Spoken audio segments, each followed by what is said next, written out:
네, 오늘은 욥기 2장 말씀입니다.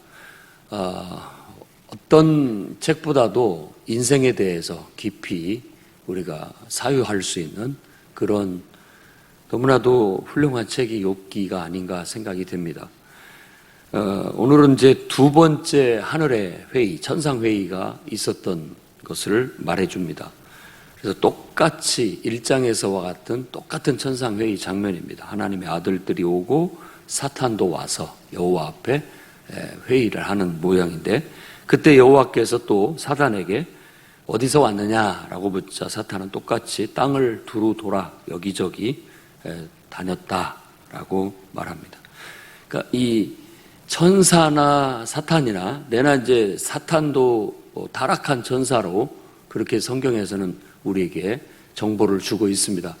더 자세한 것은 몰라요. 그러니까 성경에 대해서 이런 어떤 천사의 존재라든지 사탄의 존재라든지 우리에게 뭔가를 깨우쳐주고 알려주기 위한 정보 정도만 주고 있지 그 이상을 우리에게 주고 있지 않습니다. 그래서 그것을 이제 막 더 연구하고 더 깊이 뭐 해가지고 알아내려는 것은 그건 우리의 그 궁금증에 대한 어떤 도움은 될지언정 정말 우리에게 유익한지는 한번 생각해 봐야 할 문제인 겁니다. 그래서 쓸데없이 사탄을 연구한다든지 별로 이렇게 유익하지도 않은데 천사를 연구한다든지 이런 것들은 별로 그렇게 썩 유익한 것 같지는 않습니다.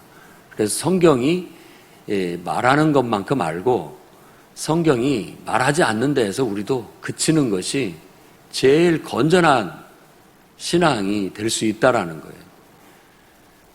괜히 회비 파가지고 좋을 일이 없어요. 오히려 더 부스럼만 생기는 경우들이 많아요. 그래서 그런 데서 이상한 이단이 나오고 또 이상한 쪽의 신비주의나 가르침 이런 것들이 나오기 때문에 그렇습니다. 그런 걸 조심스럽게 접근해야 할 필요가 있다라는 거예요. 두루 돌아서 사람들을 살피고 있다라는 거예요. 그런데 이 사탄은 특히 그 말 의미처럼 어떻게든지 인간의 죄를 찾아서 그 인간의 죄를 묻고 벌을 내리고자 돌아다니는 하나님의 눈 같은 역할을 합니다. 그래서 어디 갔다 왔느냐? 두루 돌아다녔습니다 라고 했고, 네가 내 종 욥을 주위에서 보았느냐 라고 하면서 다시 욥에게 초점을 맞춥니다. 욥과 같이 온전하고 정직하고 하나님을 경외하며 악에서 떠난 자가 세상에 없다. 앞에서도 똑같은 얘기를 하고 있는데 바로 온전한 한 인간의 모델로 욥을 말하고 있어요. 하나님을 경외하면서 하나님의 선하신 뜻대로 죄를 멀리하고 온전하게 살아가는 하나의 신앙의 인격자, 그 욥을 지금 치하하고 있고 자랑스러워하고 있습니다. 그런데 네가 그 욥을 나를 충동하여 까닭없이 그를 치게 했다. 이건 하나님이 하신 일을 후회한 것이 아니라 바로 사탄이 그와 같이 하게 한 것에 대해서 어리석은 것이 아니냐. 네가 틀렸다라고 말하고 있는 겁니다. 그러자 사탄이 지지 않고 또 여호와 앞에 대답을 해요. 가죽으로 가죽을 바꾸오니 사람이 그의 모든 소유물로 자기의 생명을 바꾸올지라. 이게 굉장히 난해한 얘기지만 앞뒤 문맥을 살펴보면 알겠지만 이 가죽으로 가죽을 대신한다. 그리고 또 사람이 그 모든 소유로 자기 생명을 바꾼다라고 한 것처럼 자기 몸이 아직 힘들지 않으니까 아직은 그래도 하나님을 원망하고 욕하지는 않습니다. 그러니까 이번에는 그의 몸을 고통스럽게 해보자라는 사탄의 제안의 말인 겁니다. 그래서 뭐 자식이든 혹은 또 소유물이든 뭐 이런 것들도 가슴 아픈 일이지만 자기 몸 힘든 것이 한 단계 더 힘든 일이라는 걸 이걸 통해서 알 수 있죠. 인생이란 게 그런 겁니다. 내 몸이 병들고 내 몸이 힘들어지면 만사가 다 귀찮고 다 모든 것의 의미를 잃어버리는 겁니다. 돈도 의미가 없고 어떤 의미에서는 자식도 의미가 없는 거예요. 내 몸이 불편하고 내가 힘들어 죽겠는데 뭘 바라겠습니까? 그러니까 그런 인간의 본능, 그걸 여기서 잘 보여주고 있죠. 그럼에도 불구하고 인간은 아무리 몸이 힘들어도 그래도 올바른 정신, 올바른 태도로 살아가려고 몸부림치는 게 인간입니다. 그래서 인간이 위대한 거예요. 그래서 부모는 위대한 것이고 그렇다고 볼 수 있습니다. 그래서 하나님이 정이 그렇다면 이번에도 한번 네 뜻대로 해보라 라고 허락을 해줍니다. 그러나 하나님의 마지막 은혜가 뭐냐? 그 생명은 해하지 마라. 근데 우리가 그걸 은혜로 느낄 수 있어야 되는데 그걸 은혜로 느낄 수 있는 사람이 과연 이 세상에 얼마나 될까? 내 생명이라도 거두지 않은 것을 감사하게 여길 수 있는 그런 마음, 그걸 하나님의 은혜로 여길 수 있는 그게 진정한 하나님 앞에서의 가장 신앙의 인격자로 그렇게 여기서는 묘사하고 있는 겁니다. 그러니까 우리도 그런 걸 이상으로 삼아야 되겠습니다. 인간이라는 존재, 창조주 하나님 앞에서의 인간의 본분을 알고 인간으로서의 제 역할을 해낼 수 있는 사람, 그게 온전한 인간이라는 거 우리가 마음속에 새겨야 되겠습니다. 이렇게 해서 사탄이 즉시로 가서 욥을 쳐서 발바닥부터 정수리까지, 거꾸로 얘기한다면 이 머리 꼭대기에서부터 발바닥까지 온몸에 종기가 나게 한 거예요. 그러니까 얼마나 고통스럽습니까? 이 표현이 보면은 질그릇 조각을 가져다가 몸을 긋고라고 했는데 이 종기가 난 데를 질그릇 깨뜨려가지고 그 날카로운 부분을 이용해서 터트려가지고 짜내는 것을 연상하면 됩니다. 몸을 긁는다고 하니까 이렇게 긁는 것이 아니라 그 종기가 나면 막 아프잖아요. 그러니까 그것을 이렇게 우리도 터트려가지고 짜내야 좀 더 나을 것 같고, 그러니까 온몸에 그런 고통을 받고 있는 모습을 이렇게 묘사를 하고 있죠. 눈에 선합니다. 그러자 이제 그의 아내마저도 와가지고 가슴 아픈 소리를 합니다. 이런 상황에서도 자기 온전함을 지키고 있느냐? 차라리 하나님을 욕하고 죽어라, 이런 얘기를 하는 거예요. 배우자는 일촌, 무촌이라고 해서 가장 가까운 사이죠. 가장 가까운 사람이 가장 가슴 아픈 소리를 하는 겁니다, 원래가. 다른 사람이 그런 말을 하면은 그냥 무시할 수가 있어요. 그런데 가장 가까운 사람이 너마저 그런 말을 할 수 있느냐 할 정도로 그런 얘기를 하고 있어요. 그것을 성경에서는 어리석은 말이다, 여인아, 너도 똑같이 어리석은 말을 하는구나, 이렇게 말하고 있는 거예요. 그러니까 인간은 다 똑같은 것 같습니다. 아무리 우리가 고상한 척하고 또 훌륭한 인격을 가진 것처럼 얘기하지만 사실은 우리들의 본성은 다 비슷합니다. 이 여인과 똑같아요. 뭘 잘못을 저질렀는지는 모르겠지만 나가 죽어라 이런 식으로 아주 가슴에 못을 박는 듯한 그런 말들을 막 속에서부터 막 우러나오죠. 서슴없이. 이런 것들은 안 가르쳐도 어떻게 그렇게 잘 알고 하는지 몰라요. 좋은 것들은 아무리 말을 곱게 해라, 아름답게 해라, 상대방을 배려해서 해라, 소금으로 고르게 한 것처럼 해라, 은혜가 되게 해라, 다 해도 그런 말들은 쉽게 못하는데 어쩌면 이렇게 사람을 가슴 아프게 하는 소리는 가르치지도 않았는데 잘하는지 모르겠습니다. 그게 우리의 본능인 거예요. 타락한 본능에서부터 나오는 거죠. 그래서 원래 우리의 타락한 본능에 충실해서 살아가면 인간은 어리석어져 버리고 맙니다. 어리석은 인간인 거예요. 이 어리석다라는 말은 뭘 모르고 판단력이 둔하다라는 것을 떠나서 인간의 연약함을 나타내는 말입니다. 누구나 다 어리석어요. 그래서 자기가 어리석은 줄 아는 사람이 지혜로운 거예요, 세상에서. 그래서 세상에 똑똑한 사람들은 자기를 자칭 바보라고 하고 아는 게 없다라고 합니다. 그런데 못 모르는 사람은 뭐 조금 책이라도 좀 읽고 그래도 뭐라도 좀 자기가 배웠다고 생각하는 사람은 아는 체를 하게 되는 거죠. 아는 체를 하는 단계는 어리석은 단계입니다. 자기가 뭘 모르고 연약하고 아는 게 없다라는 걸 아는 것만도 그보다 더 뛰어난 깨달음이라는 것을 말하고 있는 것이죠.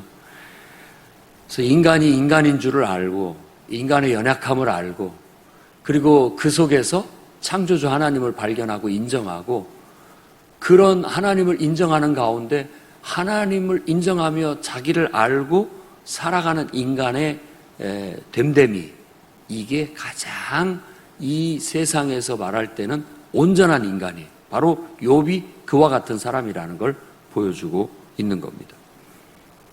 그런데 이 여인이 와서 자기 아내가 와서 한다는 소리가 지금 그 지경이 돼서까지도 욕 한마디 안 하고 뭐 고상한 척 하고 있느냐 이런 거예요.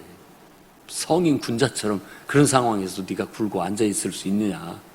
차라리 원망이라도 하고 불평이라도 하고 인생을 한탄이라고도 하고 하나님을 욕하고 차라리 죽어라. 이런 말을 하게 되는데 그 말을 어리석다라고 그렇게 성경은 말합니다. 그러자 욥이 그러면 지혜로운 건 뭐냐? 바로 이런 겁니다. 우리가 하나님께 복을 받았은즉 화도 받지 아니하겠느냐? 이런 거예요. 어떻게 보면 막 이 말을 듣고 더 화가 날 수도 있습니다. 그런 상황에서도 자신의 올바름을 나타내고 올바름을 지키려고 하고 꼿꼿한 걸 보면 어떤 사람들은 이제 그것 때문에 더 화가 나기도 하는 거죠. 안타까워서도 그렇고 답답하기도 하고 그런 마음에서 이런 것들이 나오는 것 같습니다. 그러나 이런 것들이 이상입니다. 앞에서 첫 번째 재앙이 임했을 때도 알몸으로 왔다. 알몸으로 가는 거 아니냐. 주신 이도 하나님이시고 가져가신 이도 하나님이시니 그분을 찬양하는 게 인간의 본분이 아니겠느냐라는 거고 여기서도 마찬가지입니다. 하나님께서 내게 복을 주셨고 또 하나님께서 내게 화도 주실 수 있는 거 아니냐. 어떻게 좋은 것만 바랄 수 있겠느냐라는 그런 태도가 피조물인 인간으로서의 가장 온전한 올바른 태도라는 걸 말해주고 있는 거예요. 그래서 우리는 이 태도를 우리에게 주어진 인생을 살아갈 때 항상 마음속에 견지하고 살아가야 된다는 겁니다. 네, 주신 이도 하나님이시고 가져가신 이도 하나님이시다. 하나님이 복도 주시지만 화도 주실 수 있다. 그걸 내가 뭐라고 할 수 있겠느냐라는 그런 하나님을 인정하고 나 자신을 인정하는 그런 삶을 살아갈 때 우리가 올바른 삶을 살아가게 되는 겁니다. 그래서 이 욥이라는 한 인물을 통해서 인간으로서 가장 올바르게 삶을 대하는 태도를 우리에게 가르쳐주고 있어요. 여러분들도 인생을 대할 때 함부로 대하지 않기를 바랍니다. 인생을 욕하고 저주하고 냉소적이고 인생을 원망하고 불평하고 사는 것은 여러분들이 죄를 짓는 것이고 그만큼 인생을 허비하고 있는 겁니다. 에베소서에 바울이 가르치듯이 세월을 아끼라. 지혜롭게 행하여 세월을 아끼라고 말하는 것은 바로 그런 의미이기도 합니다. 쓸데없이 인생을 부정적으로 생각하고 원망하고 불평하고 괜히 인생을 굽어돌지 말고 올바른 태도로 살아야 우리가 인생을 허비하지 않게 된다라는 겁니다. 욥을 통해서 우리도 우리에게 주어진 인생을 이렇게 숭고하게 대하고 경건하게 대하고 올바른 마음과 태도로 대해서 그 순간순간 앞에 하나님께 감사하고 찬양하고 또 그 상황 앞에서 내가 할 수 있는 일을 하고 최선을 다하면서 나아가게 된다면 하나님께서는 우리에게 알아서 역사하실 겁니다. 그러니까 하나님이 하실 일은 하나님이 하시는 것이고 우린 우리 할 일을 하는 거예요.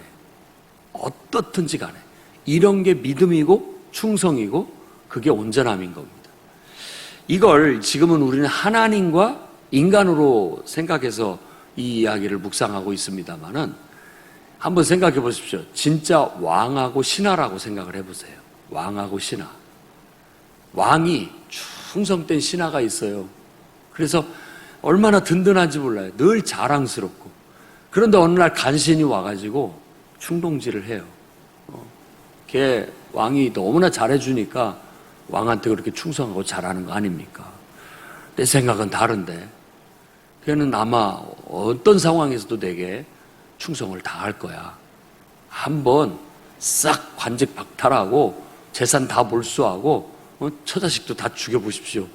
그가 그럴지 라고 했을 때 한번 해봐라 라고 해서 그렇게 했는데도 불구하고 이 신하가 그래도 신하로서 자신의 본분을 다 지키고 올바름을 지키고 충성을 다할 수 있을지, 더 나아가서 그 몸을 고문하고 고통스럽게 하고 막 이렇게 했는데도 불구하고 그런 상황에서도 자기 왕에게, 임금에게 충성을 다하고 자신이 신하로서의 본분을 다할 수 있을까? 이런 것들도 한번 생각해 볼 필요가 있습니다. 그런데 우리의 이런 어떤 역사를 기록하는 소설이나 글 속에도 그렇게 충성된 사람이 간혹 있습니다. 있어요. 끝까지 왕을 왕으로 대하고 신하로서의 자기의 본분에 충성을 다하는 거예요. 그러면 우리가 그렇게 생각해야 됩니다. 왕은 왕으로서 할 일을 하는 거고 신하는 신하로서의 자신의 역할과 본분을 하는 거예요. 왕이 잘못한다고 해서 나도 똑같이 잘못할 수는 없는 거죠. 근데 그런 게 가장 온전한 이상으로 가장 충성됨이라고 말하는 거예요. 우리가 이 땅에서 인생을 살아갈 때 바로 그런 올바름으로 살아가게 된다면 우리는 한 점 부끄러움 없이 하나님 앞에서 떳떳하고 당당하게 그렇게 살아가는 겁니다. 그것에 대한 평가는 나도 할 거 없고 세상 사람들이 가장 측근에 가까운 사람이 그거 어리석고 미련하다라고 막 욕하고 한다 할지라도 그런 판단에 우리가 휘둘릴 거 없고 흔들릴 것도 없습니다. 우리 스스로도 스스로가 믿고 올바른 길을 가게 된다면 스스로가 당당하고 하나님 앞에 나 사람 앞에 떳떳하고 그렇게 나아갈 뿐이죠. 항상 기억하십시오. 누구도 아니에요. 그렇죠? 우리는 하나님을 상대하고 살아가고 있을 뿐이고요. 그 하나님 앞에서 진실하고 하나님이 인정하시면 되는 겁니다. 우리를 판단하실 분은 내게 생명을 주신 하나님밖에 없어요. 그리고 내가 유일하게 명령을 받고 무조건 순종하고 충성할 분은 하나님밖에 없다라고 우리가 인정하고 고백하고 그렇게 삶을 살면 단순하고 힘있고 지혜롭고 능력이 있어집니다. 거기서부터 나오는 거예요. 그게 삶의 원리가 되고 원칙이 돼서 여러분들도 좀 힘있게 또 지혜롭게 또 모든 사람들이 봤을 때 하나님 앞에서도 인정받고 사람들에게도 인정받고 모든 면에서 귀감이 되고 모범이 될 수 있는 그런 신앙의 인격자들이 돼서 정말 멋지게 여러분의 삶을 완성해 나갈 수 있기를 바랍니다. 11절에서 13절까지는 욥의 세 친구를 소개합니다. 이제 나머지 길고 긴 3장부터 시작해서 끝에까지 쭉 그들의 이야기로 이 욥기서가 구성이 되게 될 겁니다. 그들은 욥의 소문을 듣고 위문과 위로를 하러 옵니다. 대만 사람 엘리바스, 수아 사람 빌닷, 나아마 사람 소발. 그래서 이름도 좀 독특해. 엘리바스, 빌닷, 소발. 일제히 와가지고 욥의 모습을 보고 형체도 알아보기 힘들 만큼 험한 꼴을 보고 소리질러 울고 옷을 찢고 티끌을 머리에 뿌르면서 7일 동안을 함께 땅바닥에 앉아서 그 슬픔을 같이 합니다. 그리고 욥에게는 그가 너무 고통스럽고 힘들어하니까 아무 말도 할 수 없었다라고 말하는 거예요. 여러분에게는 여러분의 인생 속에서 여러분들이 어떤 이런 위기와 어려움에 닥쳤을 때, 재난이 닥쳤을 때 위로하고 위문할 찾아올 먼 데서부터 찾아올 친구 3명이 있는지 모르겠습니다. 그런 은혜가 있기를, 그런 축복이 있기를 바랍니다. 좋은 친구들이 있어서 평생 여러분 곁에 함께하고 같이 삶을 나누고 또 어려울 때도 같이 하고 또 도울 수 있는 그런 친구들이 있다는 것도 큰 복이 아닐까 싶습니다. 진짜 위문과 위로는 말로 될 수가 없습니다. 아니 그런 처지에 있는 사람한테 아유 어쩌다 이랬어, 얼마나 힘들어, 아무 도움이 안 되는 것 같습니다. 그저 와서 똑같이 같이 울어주고 같이 고통을 나눠주고 이런 것들이 진정한 위로와 위문이 아닐까 싶습니다. 오히려 위로한다고 갔다가 위로가 아닌 경우가 있고요. 진짜 위로는 곁에 있어주는 것 또는 같이 울어주는 것. 그거 외에 우리 인간이 해줄 수 있는 게 뭘까 싶어요. 저도 여러분들도 마찬가지일 겁니다. 주위에 여러분 자식마저도 내가 해줄 수 있는 게 그렇게 많지 않습니다. 해줄 수 있는 게 한계가 있어요. 다 해주고 싶지만 해줄 수가 없어요. 그건 그 사람 몫이에요. 그 사람 몫이에요. 그 사람이 싸워야 할 일이고 그 사람이 해결해야 할 문제인 경우가 많습니다. 다만 우리는 기도해 줄 수 있고 또 같이 그것을 안타까워하면서 어떻게든지 도움을 주고 싶어 하지만 한계가 있다는 것 분명히 인정해야 할 부분입니다. 내가 그 슬픔을 같이 슬퍼해 준들 그 슬픔이 덜어질 수만 있다면 감사한 일이겠지만 조금도 도움이 안 되는 경우도 있어요. 조금도 도움이 안 되는 경우도 있습니다. 그렇지만 그저 똑같은 인간으로서 험한 세상을 함께 살아가 준다는 것 자체, 이게 얼마나 귀하고 복된 것인가. 그러니 여러분 곁에 좋으나 싫으나 평생 여러분 곁에서 동반자로 살아가는 배우자를 귀하게 여기십시오. 귀하게 여기셔야 돼요. 잘났든 못났든 그게 최고입니다. 옆에 있다라는 것 자체가. 좋을 때도 또 힘들 때도 고통스러울 때도 늘 곁에 있어서 가까이 있어서 그냥 알게 모르게 힘이 되어주고 알게 모르게 도움이 되어주는 것, 그것 자체가 가장 하나님이 우리에게 주신 큰 선물이 아닌가 생각됩니다. 그 은혜를 가지고 우리에게 주어진 인생 너무 부정적이고 냉소적으로 보지 말고 살아있는 것만으로도 감사할 수 있고 주신 것에 감사하면서 내가 할 수 있는 어떤 그런 것들에 감사하면서 긍정적으로 살아가십시오. 나머지는 하나님이 여러분 속에 역사하시고 하나님이 알아서 하실 겁니다. 여러분의 할 수 있는 본분을 다하는 그런 여러분들이 되시기를 주의 이름으로 축원합니다.